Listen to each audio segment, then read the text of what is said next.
Bueno, buenas tardes. Mi nombre es Margarita Millán y ustedes van a ver conmigo este año la materia de Introducción al Derecho y Derecho Constitucional. Específicamente hoy vamos a abordar algunos temas de la unidad 1 para ayudarles a ustedes a tener más ejemplos o más situaciones prácticas de los temas que allí se desarrollan y tratar con eso de fomentar la interacción después entre ustedes y yo a través de las actividades que van a tener previstas en en el aula virtual. Bueno, específicamente esta unidad comienza haciendo hincapié o destacando que el ser humano es un ser social y por ende está destinado a interactuar, a vivir, a relacionarse con otros. Y esa interacción social hace que la relevancia o la importancia del derecho sea mayor, porque lo que va a hacer el derecho es de alguna manera venir a reglamentar o a regular las relaciones entre las personas y las relaciones entre las personas y el Estado, las relaciones entre el Estado y los ciudadanos y el ejercicio de los derechos de cada uno de los miembros de una sociedad. La norma jurídica la podemos ubicar como parte de un todo mucho más grande que es el ordenamiento jurídico en sí. Ese ordenamiento jurídico nosotros vamos a abordarlo desde distintas ópticas y enseguida vamos a ver qué tipo de ramas del derecho conforman el ordenamiento jurídico como un todo. Con respecto al nacimiento de los derechos, está bueno que tengamos presente que en muchos casos el surgimiento de un derecho es fruto de determinadas luchas sociales de un determinado momento, en un determinado lugar. Y como ejemplo claro puede aparecer, por ejemplo, los derechos de los que hoy gozan los convivientes, que antes se denominaban concubinos, que pueden acceder a la obra social del otro o pueden acceder a la pensión del otro si el otro ha fallecido, pero estos derechos de los que hoy goza un concubino no fueron siempre así y fueron fruto de pujas de quienes deseaban o necesitaban dentro de un esquema social que les fueran reconocidos y quienes se oponían a ese reconocimiento. Actualmente esos derechos son indiscutibles, pero tienen como sustrato o como trasfondo luchas o discusiones que se dieron en un momento determinado y que lograron triunfar o llegar a ser consagrados a través de una ley. Bueno, un abordaje que podemos hacer de los temas previstos o desarrollados en la unidad 1 es qué relaciones, qué vinculaciones o qué separación hay entre la moral y las normas de tipo moral y el derecho y las normas jurídicas.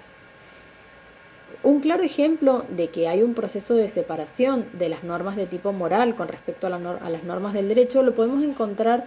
en el derecho de familia que, antes de ser modificado el Código Civil y Comercial de la Nación, tenía como supuestos para iniciar un divorcio de tipo contencioso o culpable, como se denominaba,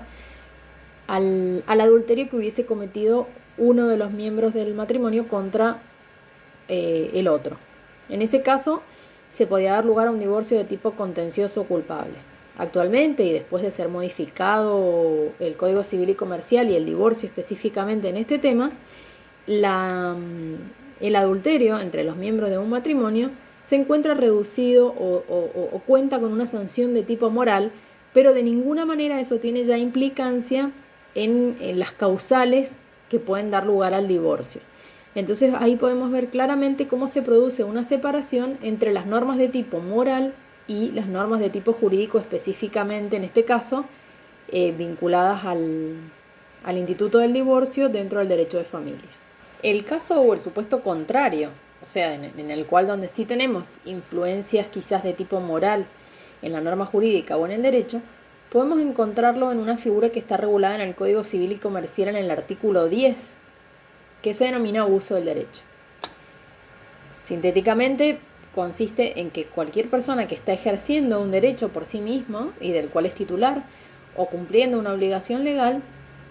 no tendría por qué tener un problema. El tema es que se exige que ese ejercicio del derecho o ese cumplimiento de la obligación legal sea realizado siempre de manera regular. O sea que yo cuando ejerzo mi derecho no contraríe los fines que la ley tuvo en mira al momento de reconocerlo. Vamos a ver un ejemplo que es simpático, que lleva mucho tiempo, que es francés, en el cual podemos ver cómo fue aplicado o cómo se le dio origen en sus inicios a esta figura que hoy nosotros vemos claramente con tintes morales en nuestra legislación positiva de tipo civil y comercial. El conflicto que da origen al desarrollo de la figura se suscita a principios del 1900 en el derecho francés, en el cual una persona titular del derecho real de dominio sobre una propiedad que tiene como extensión actualmente el dominio, su extensión en líneas perpendiculares hacia el cielo y hacia el subsuelo, ejercía ese derecho de dominio de una manera arbitraria, porque el vecino de este señor tenía una fábrica de dirigibles y de pequeñas avionetas, a las cuales este señor, como estaba en ejercicio de su derecho de dominio, había levantado unos mástiles que cuando el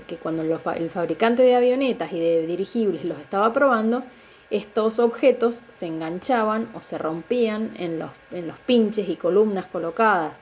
en el terreno de quien ejercía su derecho de dominio y se dañaban o caían al piso. Entonces, el análisis de esta situación lleva a que quien ejercía su derecho de dominio manifestase que no estaba cometiendo ninguna irregularidad porque lo que hacía era ejercer su derecho. Y la conclusión, o a lo que se arriba en aquel entonces,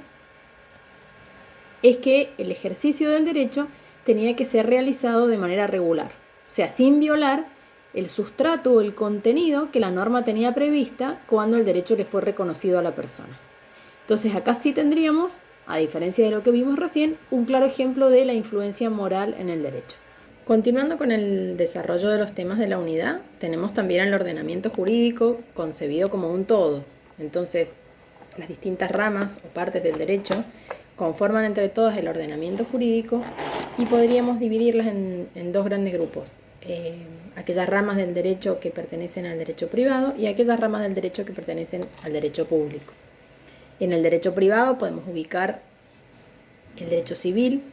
que contiene sintéticamente el estudio de la persona humana, de la capacidad, del acto jurídico, de la responsabilidad civil, el estudio de los derechos reales. Y por otro lado, que actualmente se encuentran unificados dentro del Código Civil y Comercial de la Nación, el derecho comercial. Dentro del derecho comercial, además, podemos agregar el derecho societario. Estas serían dos grandes ramas pertenecientes al derecho privado, que componen el derecho privado. A su vez, el derecho público podemos encontrarlo comprendido con el derecho constitucional, que nosotros lo vamos a ver en la unidad 4, sintéticamente, pero compuesto por la Constitución Nacional, los tratados de derechos humanos, la conformación del Estado Nacional, el sistema representativo, republicano y federal, el régimen democrático de gobierno y el desarrollo de los derechos civiles, sociales y políticos de los ciudadanos de nuestro país. Otra rama dentro del derecho público es el derecho administrativo, que ustedes lo tienen en una unidad distinta de esta materia, en una materia distinta de esta, que regula las relaciones del Estado con los ciudadanos y de los ciudadanos con respecto al Estado y el funcionamiento del Estado en sí.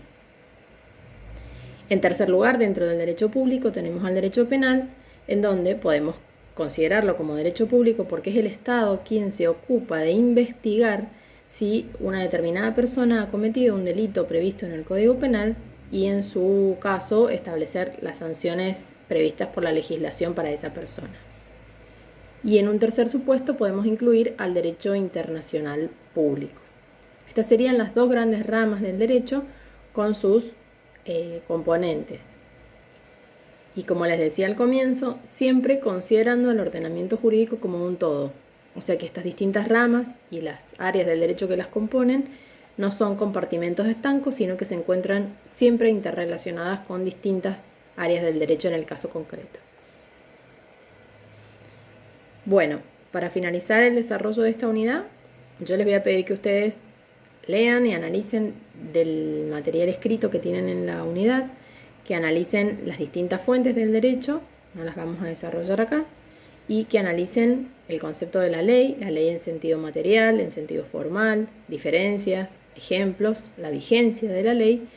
y que una vez que hayan analizado todo el material de la unidad, participen en las actividades que hemos propuesto dentro del aula virtual para poder así nosotros evaluar o interrelacionar los distintos temas y poder dar un cierre al desarrollo de la unidad. Bueno, desde ya es un placer trabajar con ustedes este año y bueno, espero que sea sencillo y que puedan empezar a trabajar cuanto antes.